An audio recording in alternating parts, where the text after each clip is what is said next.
여러분 반갑습니다. I'm Kwon So-hwa and this is K-Culture Dive.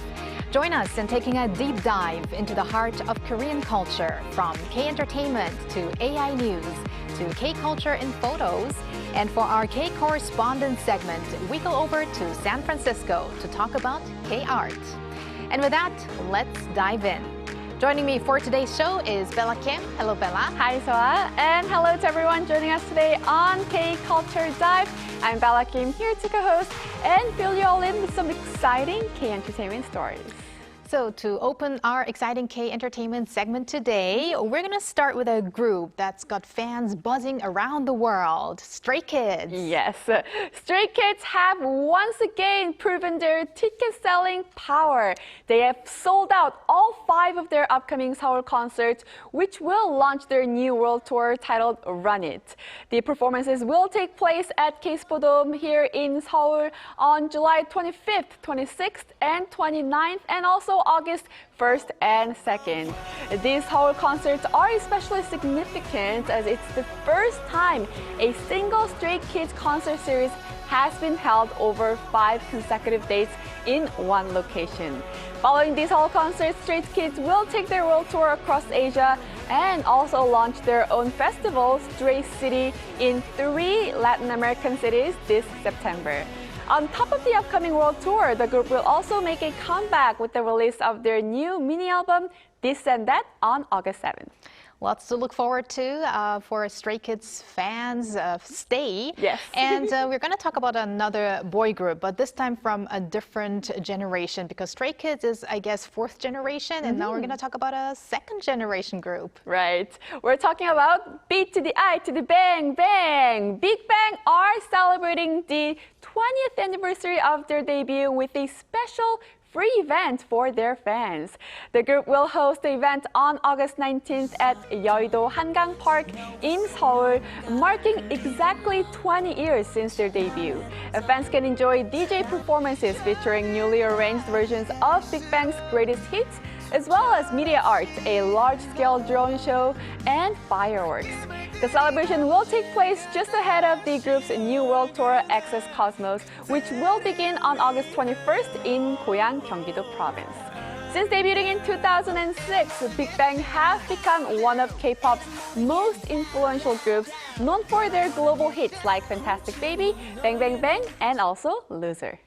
Wow, it's going to be an unforgettable night for yes. VIPs. Especially, I can imagine just how packed Yeouido Hangang Park will be on that sure. day. But Bella, let's end now with a successful new drama, which also means the comeback of actor Nam Joo-hyuk. Yes, Nam Joo-hyuk is making a successful return after completing his military service. His new Netflix series, The East Palace, or Donggung in Korean, has reached number 2 on Netflix global top 10 list for non-English TV shows. It reached the milestone just 3 days after its release and recorded 4.9 million views. The drama also entered the top 10 rankings in 27 countries, including Korea, Hong Kong, Thailand, and also India. The East Palace is a fantasy mystery drama that follows a man who can cross into the spirit world as he joins a palace maid to uncover a royal curse hidden within the palace. Along with Nam Joo-hyuk, it also stars Do Yoon-seok and Jo Sun-woo as well. Viewers from around the world have praised its immersive story, stunning visuals, and strong performances. All 8 episodes are out there, so make sure to catch it on Netflix. All right, well, I'm going to put that onto my watch list, especially because I'm already fond of this mysterious creature that's kind of been the scene stealer inside the drama. It's called Gomoksari. Yes! It's really cute. Yeah, I know. Well, I'm looking forward to this drama, and thank you very much, Bella, for those updates. Yes, I'll stick around. And time now to go over to our AI anchor, Arang, for more on the culture front. Arang. Thanks, Swa. Here's your AI guide to the latest cultural headlines from Korea. Let's begin with our top story. The government is creating a 150 billion won, or roughly $102 million fund to drive new growth and global expansion for K-culture companies. The Culture Ministry is contributing 50 billion won, the Korea Development Bank another 30 billion, and private investors 70 billion won to launch the package dubbed the K-Culture Value Up Fund. The government plans to concentrate these investments on K-culture firms using AI for content creation, as well as those leveraging core intellectual property across gaming, film, and music. Foreign tourist arrivals to South Korea surpassed 10.7 million in the first half of this year, exceeding pre-pandemic levels. According to the Korea Tourism Organization, this is a more than 21% increase year-on-year. By country, China topped the list with more than 3.2 million visitors, followed by Japan, Taiwan, the United States, and the Philippines. The surge puts the government on track to reach its target of attracting up to 23 million tourists this year. As extreme heat waves in tropical nights rage on, domestic theme parks are gaining huge popularity by rolling out chilling horror content. Moving beyond typical water-centered summer festivals, they are targeting demand for nighttime stay over tourism by combining Korean-style horror, evening shows, and immersive experiences. Major parks, including Lotte World, Seoul Land, and the Korean Folk Village, have launched a series of K-horror attractions this summer using traditional Korean folklore, ghosts, and mythical monsters. Capitalizing on the surge in K-occult interest, the industry plans to continually present upgraded K-horror attractions moving forward. That's all from me. Turning now to a quick look at more K-culture stories making headlines today.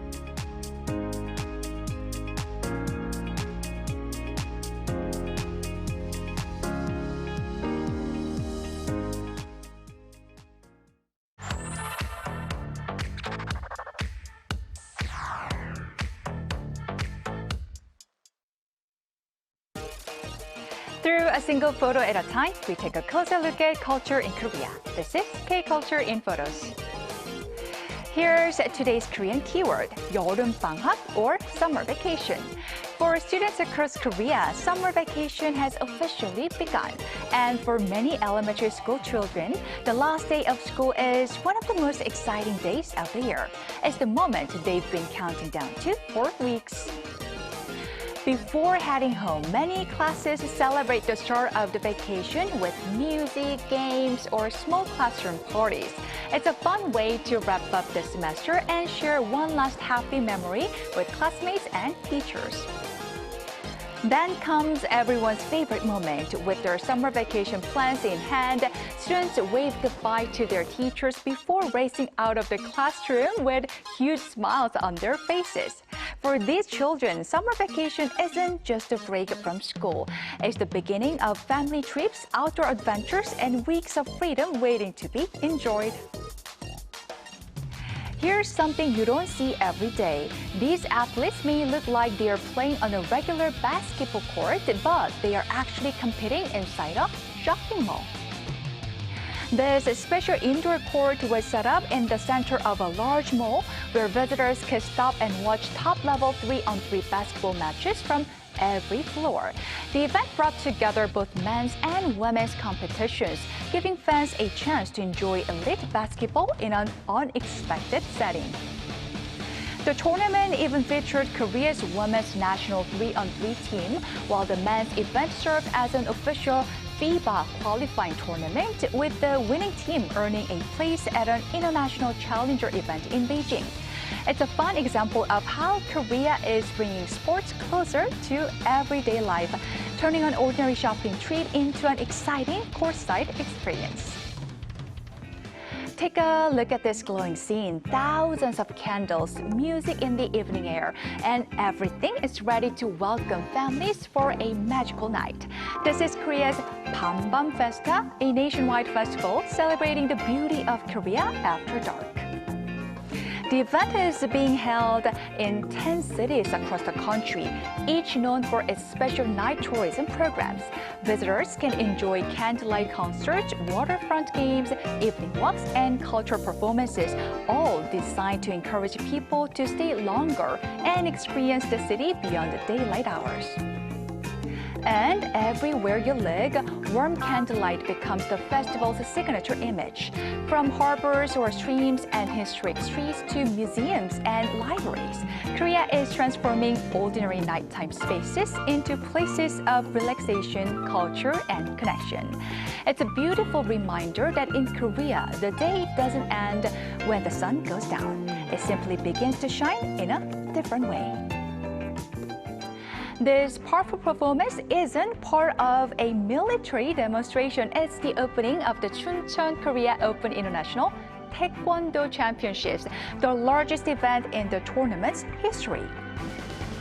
Athletes from 71 countries have gathered in Korea to showcase spectacular kicks, precision techniques, and years of dedicated training. From young rising talents to elite competitors, the tournament brings together thousands of participants from around the world, highlighting just how global Korea's national martial art has become.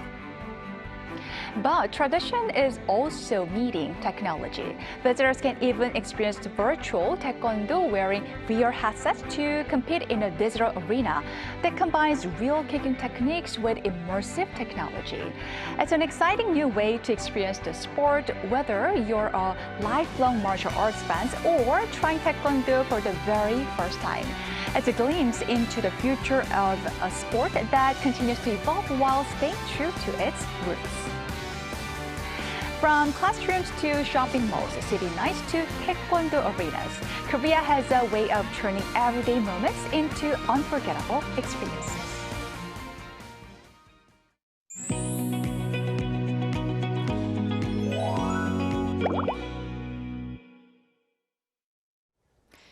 As global interest in Korean art continues to grow, museums around the world are playing an increasingly important role in introducing Korea's artistic heritage to international audiences. One institution that has been at the forefront of that effort is the Asian Art Museum of San Francisco, one of the leading museums dedicated to Asian art in the United States. Today, we're connecting live with Soyoung Lee, Director and CEO of the museum, to learn more about its pioneering role in showcasing Korean art and its vision for the future. Hello, Director Lee. Welcome to the program. Hi, Director. Hello there. Thank you for having me. It's such a pleasure. Thanks for joining us. So first and foremost, the Asian Art Museum of San Francisco is known as the first museum in the United States to establish a permanent gallery dedicated to Korean art. So what did this decision represent back at the time? And also, why is this such a significant milestone? Yes, the Asian Art Museum was the first museum in the US and, in fact, one of the first globally in the Western world to establish both the Korean gallery and a Korean curator position. This happened in that period of late 80s, early 90s.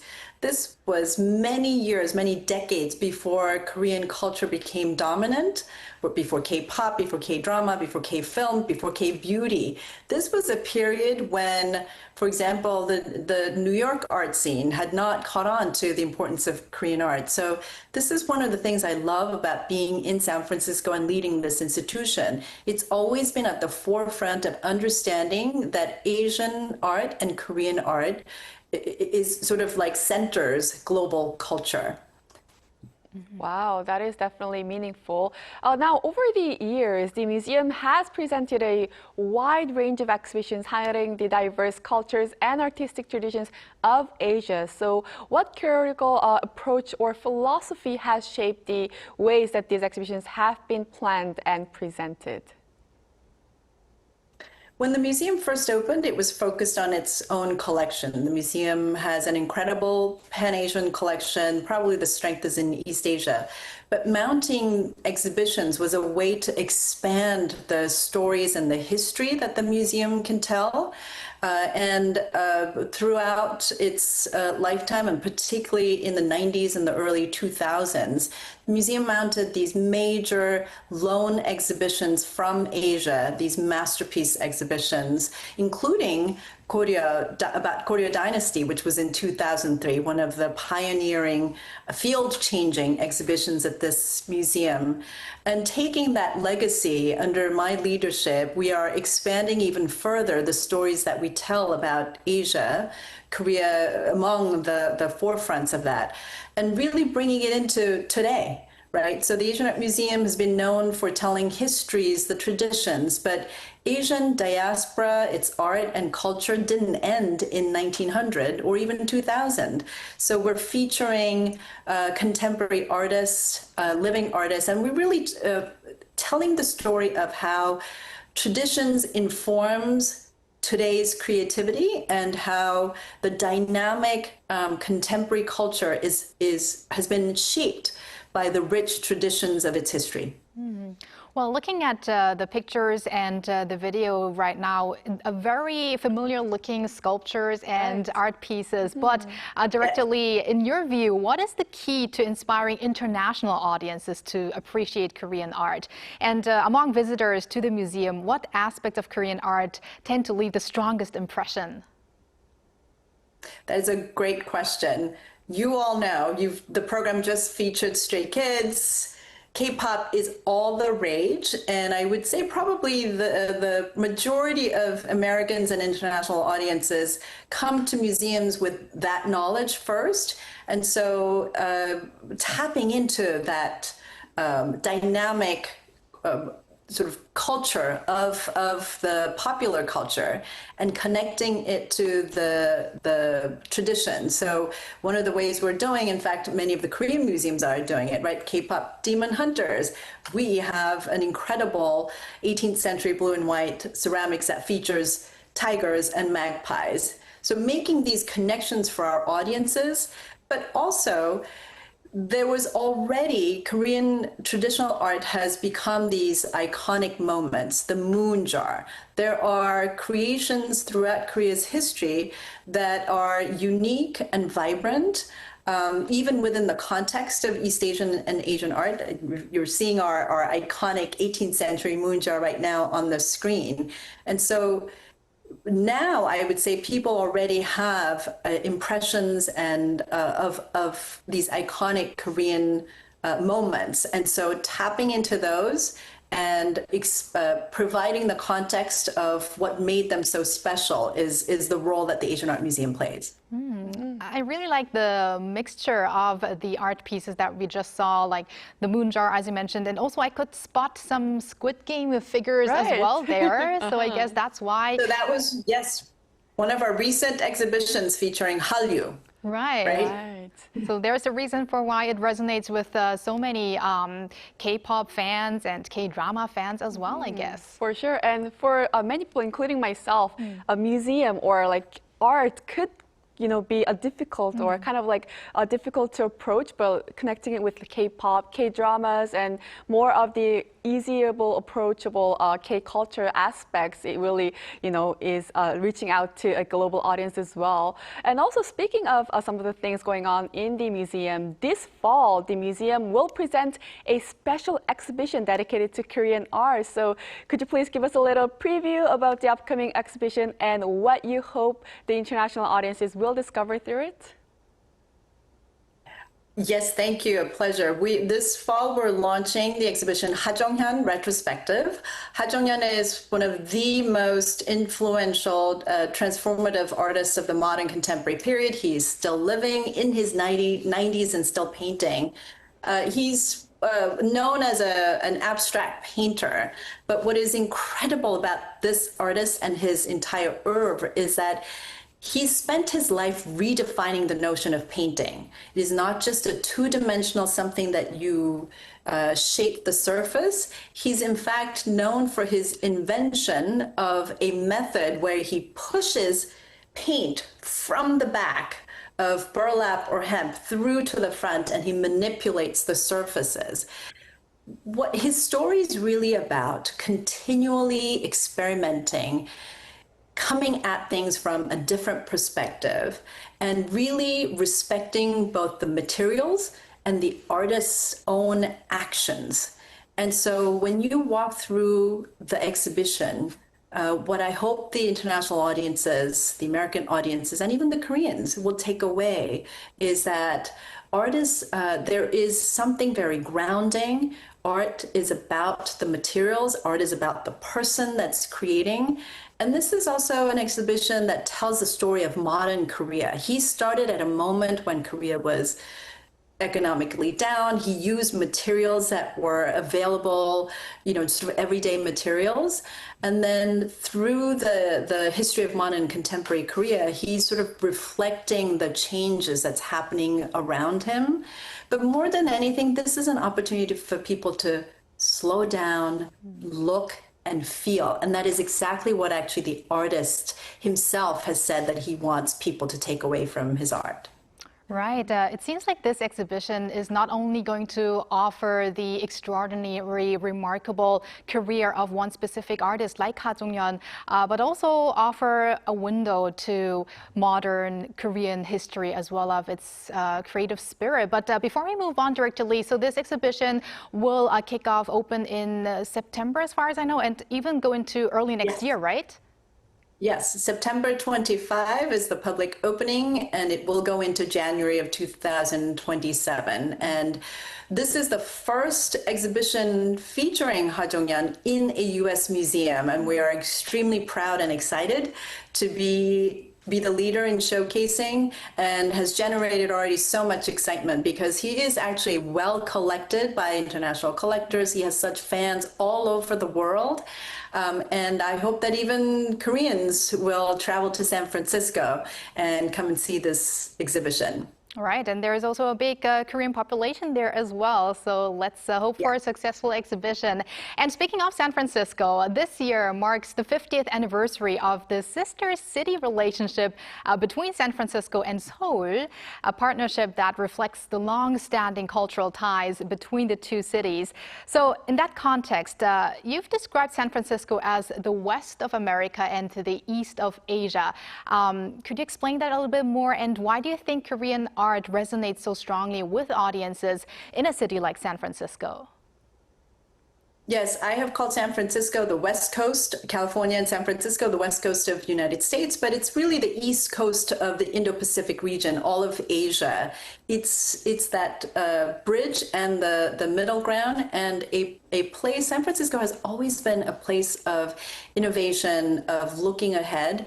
It also has an incredible long history with Asia. Among the first cities of entry point for Asian immigrants, including Koreans. And so the city also is more than a third Asian American population. So there is already an innate or an inbred culture that is so Asian. You see it on the streets, you see it in the restaurants, the food, the music, the arts. And so there's a culture already set where Asia is not foreign. And there is a growing population of Korean Americans, but not only among Korean Americans. There's an appreciation for what makes Korean culture and art special. There's even in traditional art, Korea in some ways invented minimalism, approachable elegance, before modern minimalism. And I think the way that K-pop culture has exploded, it's because the Koreans were able to tap into something that's so uniquely Korean and yet at the same time universal.